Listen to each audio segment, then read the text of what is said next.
Suscríbete a mi canal y tu like, la química fácil es. Bueno, hola, vamos a dar una clase teórica del principio y vamos a explicar el principio del Le Chatelier. Es un apartado del equilibrio químico, ¿vale?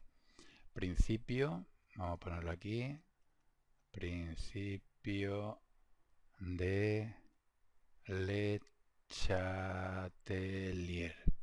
Bien, vamos a suponer una reacción hipotética, por ejemplo, pues 2A en estado gas más B en estado gas más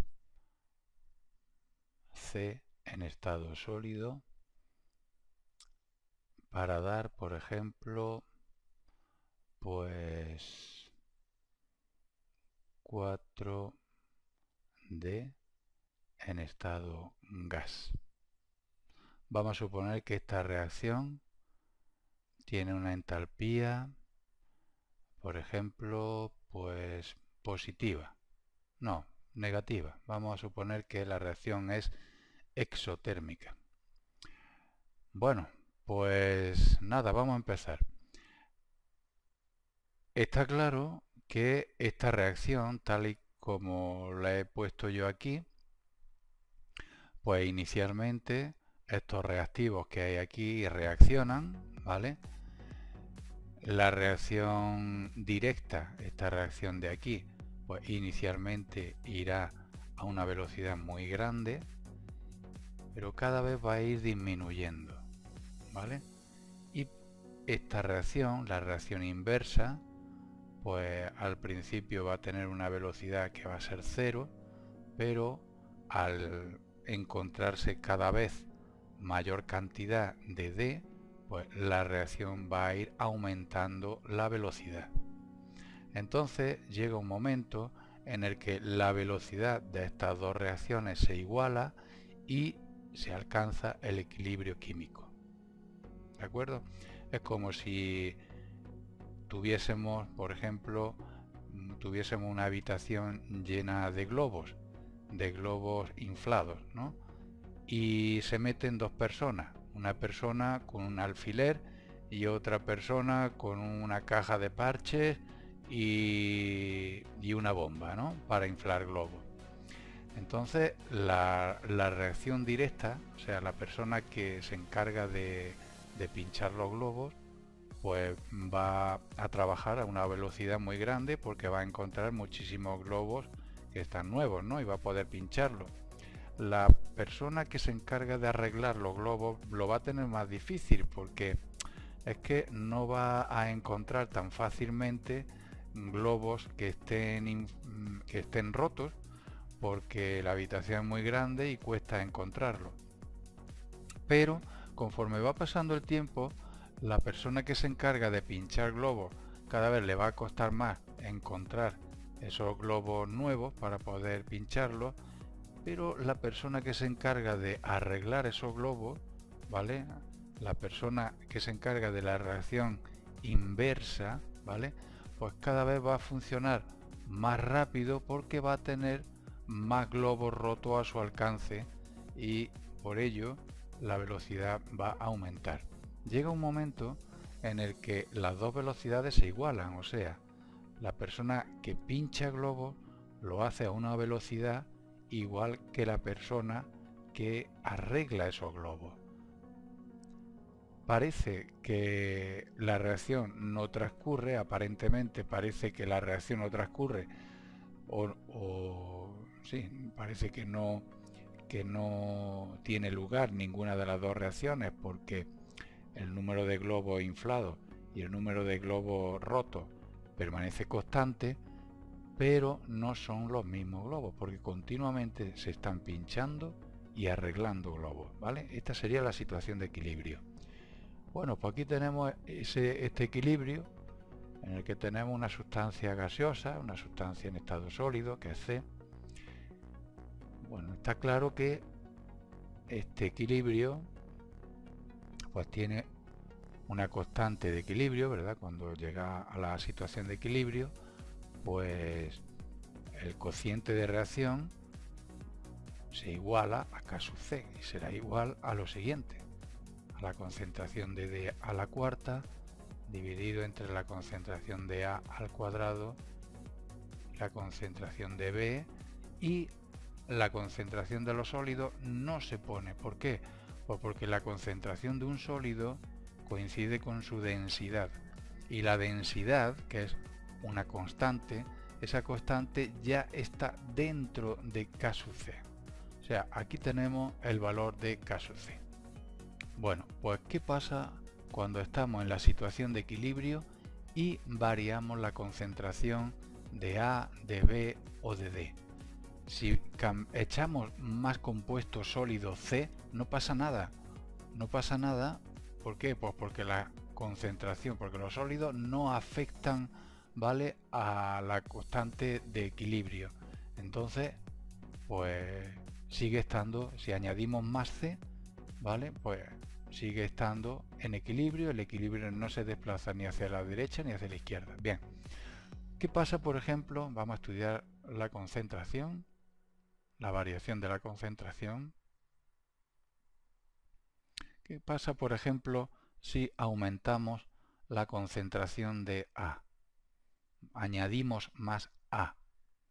Bueno, pues si añadimos más A, hay que tener en cuenta que K sub C debe permanecer constante. ¿Por qué? Pues porque yo no he variado la temperatura. K sub C solamente depende de la temperatura. Si la temperatura permanece constante, entonces K sub C, ¿vale?, permanece constante y este cociente debe seguir permaneciendo constante, ¿vale?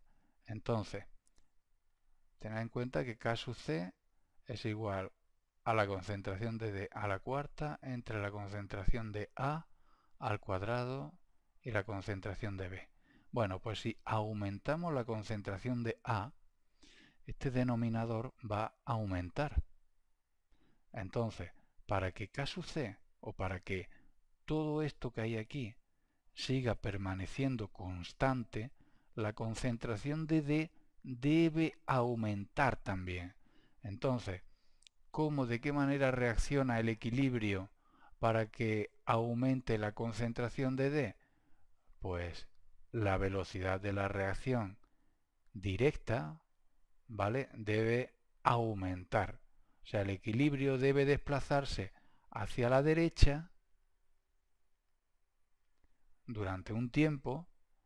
O sea, debe forzarse la reacción que va hacia la derecha, la reacción directa, debe aumentar la velocidad de la reacción directa para que así, de esa manera, aumente la concentración de D y así se compense, ¿vale?, el numerador con el denominador y K sub C permanezca constante.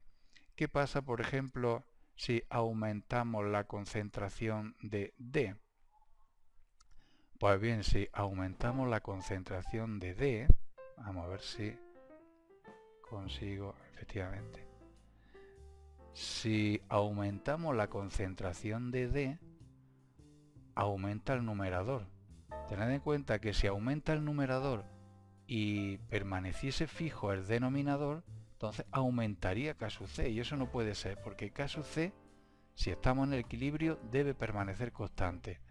Entonces, si aumenta el numerador, debe aumentar también el denominador para que K sub C permanezca constante, ¿vale? Me explico. Si yo, por ejemplo, tengo que 8 entre 4 es igual a 2 y aumento el 8, ¿vale?, y en lugar de un 8 pasamos a tener, por ejemplo, otro valor 16, entonces, para que si aumenta el 8, el 4 también tiene que aumentar, ¿vale? Tiene que aumentar y pasar de 4 a 8. ¿Para qué? Pues para que el valor, el cociente, pues tenga el mismo valor. Entonces, si aumentamos la concentración de D, la concentración del denominador, el denominador debe aumentar también las concentraciones de A y de B. entonces el equilibrio debe desplazarse hacia la izquierda, ¿vale? Hacia la izquierda. Debe aumentar durante un tiempo la velocidad de la reacción inversa para así aumentar la concentración de A y B, y de esta manera el cociente de reacción, o sea Q, que es este cociente, pues sea igual a K sub C, ¿vale? De esta manera, así es como hay que explicar el principio de Le Chatelier. En definitiva, y a modo de resumen, si aumentamos la concentración de los productos, el equilibrio se desplaza hacia la izquierda. Si aumentamos la concentración de los reactivos, el equilibrio se desplaza hacia la derecha, ¿vale? Bien, ¿qué pasa? Vamos a ver ahora, por ejemplo, la presión. ¿Qué pasa con la presión si variamos la presión? Bueno, nosotros tenemos este valor de K sub C. Bueno, pues en lugar, como sabemos, hay una constante que es K sub P, ¿verdad? K sub P solamente depende también, como K sub C, de la temperatura. Bueno, pues K sub P, ya que tenemos aquí sustancia en estado gaseoso, pues será igual a la presión parcial de D a la cuarta dividido por la presión parcial de A al cuadrado por la presión parcial de B, ¿vale? No se pone C porque es un sólido, y los sólidos pues no tienen una, bueno, sí tienen una presión, que es la presión de vapor, ¿no? Pero es constante, y esa constante está dentro de K sub P, ¿vale? Lo mismo que la concentración de los sólidos no se ponía porque era la densidad, y esa densidad estaba dentro ya de K sub C. Bueno, teniendo en cuenta que la presión parcial de un gas es la fracción molar de un gas por la presión total, en lugar de poner estas presiones parciales, las vamos a sustituir por esta expresión. Entonces será la fracción molar de D elevado a la cuarta por la presión total elevado a la cuarta entre la fracción molar de A al cuadrado por la presión total al cuadrado por la fracción molar de B por la presión total, ¿vale? Tened en cuenta que la fracción molar son los moles de ese gas partido por los moles totales, ¿vale? A fin de cuentas es una concentración, ¿vale? La fracción molar, la X, es una concentración. Bueno, aquí tenemos que podemos poner esta expresión así. La concentración de D a la cuarta entre la concentración de A al cuadrado por la concentración de B, ¿vale? Fracciones molar. Y ahora presión total a la cuarta entre presión total al cuadrado y presión total, pues eso da un valor de presión total. Entonces, ¿qué pasa si aumentamos la presión total? Bueno, pues si aumentamos la presión total, entonces aumentaría K sub P, ¿vale? Pero eso no va a suceder. ¿Por qué? Pues porque K sub P solamente depende de la temperatura y K sub P va a permanecer constante, ¿vale? Todo esto que hay aquí va a permanecer constante. Entonces, si esto aumenta, todo esto que hay aquí tiene que disminuir para que compense una cosa con la otra y K sub P valga lo mismo. El cociente de reacción, que es Q, siga valiendo K sub P, ¿vale? Entonces, debe disminuir la concentración, o sea, todo esto que está en el paréntesis. Para disminuir esto, tiene que disminuir la concentración de D y aumentar la concentración de A y de B. Entonces, ¿de qué manera, cómo procede el equilibrio para disminuir la concentración de D y aumentar la concentración de los reactivos? Pues forzando durante un tiempo la reacción inversa. O sea, el equilibrio se va a desplazar hacia la izquierda durante un tiempo hasta que de nuevo se alcance el equilibrio, hasta que de nuevo Q sea igual a Q sub P, ¿vale? Hacia la izquierda. ¿De acuerdo? En general, cuando yo tengo un equilibrio y aumento la presión, ¿vale? Pues el equilibrio se va a desplazar desde donde hay más moles hacia donde hay menos moles, sin contar los sólidos, ¿vale? Aquí hay 4 moles, aquí hay 1 y 2, 3 moles, entonces se desplazará hacia la izquierda, ¿vale? En el caso de que disminuyamos la presión total, pues hacemos la misma, o diremos lo siguiente, vamos a ver. Si disminuimos la presión, ¿vale? Como Q, el cociente de reacción, que es todo esto, tiene que ser igual a Q sub P, esto que hay aquí, ¿vale? El cociente entre las concentraciones tiene que aumentar para que se compense, ¿vale? Entonces, ¿de qué manera aumenta esto? Pues aumentando el numerador y disminuyendo el denominador. Entonces, ¿cómo se le apaña el equilibrio para aumentar la concentración de los productos? Pues desplazándose el equilibrio hacia la derecha, forzando esa reacción, aumentando la velocidad de la reacción directa durante un tiempo hasta que de nuevo Q, el cociente de reacción, sea igual a Q sub P. O sea, el equilibrio se desplazará hacia la derecha. Bien, hemos visto la concentración, la presión. Vamos a estudiar ahora la temperatura. ¿Cómo afecta la temperatura, el cambio de temperatura en un equilibrio? Bueno, pues en definitiva aquí lo que tenemos es una reacción, ¿vale? Reversible, y esa reacción reversible es exotérmica, o sea que se desprende calor. En definitiva, yo la reacción anterior la puedo también representar así. Los reactivos se transforman en productos, ¿vale?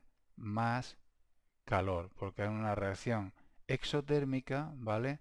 La entalpía de la reacción es negativa, ¿de acuerdo? Y yo el calor lo puedo representar como si fuera un producto. ¿Por qué? Pues porque el calor se obtiene en la reacción, se desprende calor, ¿vale?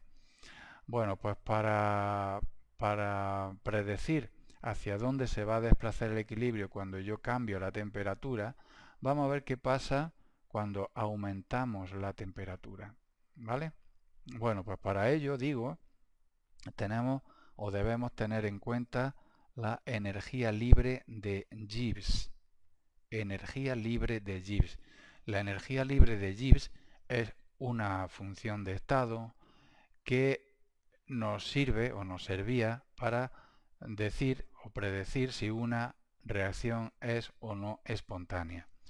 Bueno, para calcular la energía libre de Gibbs nos valíamos de esta expresión. Era igual a R, que es la constante de los gases, por la temperatura, por el logaritmo neperiano de K sub C. Y había otra expresión para la energía libre, que era la entalpía de reacción menos la temperatura por la variación de entropía. Vamos a igualar estas dos expresiones y se nos quedaría lo siguiente, menos R por T por el logaritmo neperiano de K sub C es igual a la entalpía de reacción menos la temperatura por la variación de entropía, ¿vale? Esto que hay aquí lo vamos a pasar al otro miembro dividiendo y queda que el logaritmo neperiano de K sub C es igual a menos incremento de H partido por por RT, y ahora más T por incremento de S partido por R y T. Este esta temperatura se me va. Al final vemos que el logaritmo neperiano de K sub C depende de la entalpía de reacción y de la temperatura. Hemos dicho que si aumentamos la temperatura, vamos a ver qué pasa.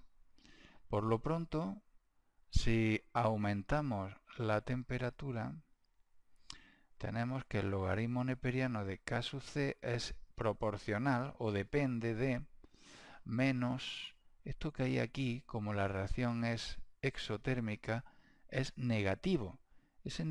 Ese signo negativo de la entalpía con este otro negativo se transforma en positivo. Y quedaría lo siguiente, que es proporcional aquí. R no lo voy a quitar, de la misma manera que no he puesto esto, la R tampoco. Pues bien, si aumentamos la temperatura, todo esto que hay aquí disminuye. O sea que el logaritmo neperiano de K sub C disminuye. Hay que tener en cuenta que si aumentamos la temperatura, el valor de K sub C ya no es constante, porque K sub C depende de la temperatura. Aquí vemos que cuando aumentamos la temperatura, K sub C disminuye, ¿vale? K sub C disminuye. Entonces, si K sub C disminuye y K sub C, en este caso es la concentración de los productos partido por la concentración de los reactivos, y disminuye, es porque ha disminuido la concentración de los productos y aumentado la de los reactivos. Entonces, ¿hacia dónde se ha desplazado el equilibrio? Si disminuye la concentración, si ha disminuido la concentración de los productos y ha aumentado la concentración de los reactivos, pues evidentemente hacia la izquierda, ¿vale? Para que, si ha ocurrido eso, ¿vale? Si ha disminuido la concentración de los productos y ha aumentado la de los reactivos, es que el equilibrio se ha desplazado, al aumentar yo la temperatura, se ha desplazado hacia la izquierda, ¿vale? Si lo que hago es disminuir la temperatura, entonces vamos a poner aquí proporcional a incremento de H partido por T. Si disminuimos la temperatura, todo esto que hay aquí aumenta, o sea que el logaritmo neperiano de K sub C aumenta, y si aumenta el logaritmo neperiano de K sub C entonces aumenta, ¿de acuerdo? Entonces, si K sub C es la concentración de los productos entre la concentración de los reactivos, si K sub C aumenta es porque aumenta la concentración de los productos y disminuye la de los reactivos. Entonces, ¿hacia dónde se ha tenido que desplazar el equilibrio si ha habido un aumento de la concentración de los productos y una disminución de los reactivos? Pues evidentemente el equilibrio se ha tenido que desplazar hacia la derecha. ¿De acuerdo? Bueno, también podríamos ver qué pasa si variamos el volumen. Pero bueno, el volumen lo podemos ver también, sería un caso particular de la concentración, porque si aumentamos el volumen, disminuye la concentración. Entonces lo único que tenemos que hacer es, en lugar de poner el cociente de reacción así, pues ponerlo de esta otra manera. Ponemos K sub C es igual a los moles de D partido por el volumen elevado a la cuarta entre los moles de A partido por el volumen del recipiente, ¿vale? Elevado al cuadrado por los moles de B partido por el volumen. ¿De acuerdo? Aquí tenemos a la cuarta, pues esto con esto, y aquí pondríamos 1 partido por V. Entonces, ¿qué pasa si aumentamos el volumen? Si aumentamos el volumen, todo esto que he englobado con los paréntesis disminuye, ¿vale? Entonces, si esto disminuye, como K sub C debe de permanecer constante, todo esto que hay aquí tiene que aumentar, o sea, tiene que aumentar los moles de D y disminuir los moles de los reactivos. Entonces, ¿Cómo procede el equilibrio para hacer eso? ¿Cómo consigue el equilibrio aumentar los moles de los productos? Pues desplazándose hacia la derecha, ¿vale? Y así consigue también disminuir la concentración o los moles de los reactivos. Eso si aumentamos el volumen, ¿vale? Si aumentamos el volumen, también hay que considerar que lo que estamos haciendo es disminuir la presión. Si disminuimos la presión, hemos dicho que el equilibrio se desplazaría hacia la derecha. Evidentemente es lo que sucede cuando aumentamos el volumen. También se desplazaría el equilibrio hacia la derecha. Bueno, y este es el principio del Le Chatelier.